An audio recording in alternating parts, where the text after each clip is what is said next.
Légende du dragon géant à 7 têtes sur le mont Canlaon. Il y a bien longtemps, au sommet de Canlaon, se trouvait un géant à 7 têtes et 7 yeux émeraudes. Cela obligeait les habitants de la région à lui rendre un culte et à lui rendre hommage chaque premier jour de l'année par une vierge. La plupart des filles sélectionnées sont souvent issues de milieux paysans pauvres, car les pauvres souffrent mieux. Chaque jour du nouvel an, la fille choisie sera vêtue de noir et emmenée à la montagne. Si la jeune fille ne revient pas, cela signifie qu'elle est dans le ventre du dragon et que cette année-là, les gens n'auront plus peur d'être détruits par celui-ci. Si la fille revient, il y a 2 possibilités.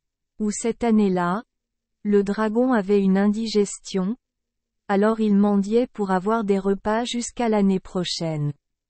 Ou alors il veut plus qu'une simple fille. Peu à peu, les filles des pauvres ont également disparu. Ce fut donc au tour des familles ayant les moyens de devenir celles qui devaient fournir de la nourriture au dragon. Et bien sûr, les pauvres sont habitués à la souffrance, mais pas les riches.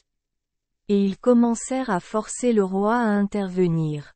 Le roi ne pouvait rien faire, alors il offrit une énorme fortune, ainsi que la princesse du roi, à quiconque parviendrait à maîtriser le dragon. À ce moment-là, un jeune homme courageux est apparu d'outre-mer, prétendant être le fils d'un dieu. En plus de sa santé extraordinaire, il possède également la capacité de parler aux animaux. Il accepta le défi de tuer le dragon. Après une période de recherches approfondies, le jeune homme commença à invoquer ses alliés, un aigle géant, une colonie de fourmis et un essaim d'abeilles. Sous le commandement du jeune homme, les fourmis ont secrètement rampé sur le corps du dragon pendant qu'il dormait, ont rampé jusqu'aux écailles et ont commencé à piquer.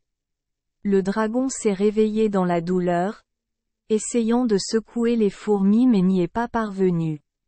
Les abeilles ont de nouveau essaimé et ont piqué les 7 paires d'yeux, rendant le dragon aveugle.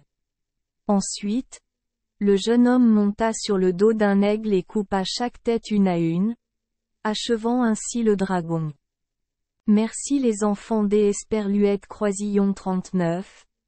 Avoir écouté des contes de fées au jour Esperluette Croisillon 39. 8.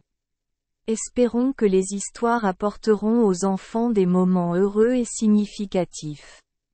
Si vous aimez notre chaîne, veuillez appuyer sur le bouton S Esperluette Croisillon 39. Abonner, pour ne manquer aucune histoire intéressante. Je vous souhaite une bonne nuit de sommeil et de beaux rêves. Rendez-vous dans la prochaine histoire.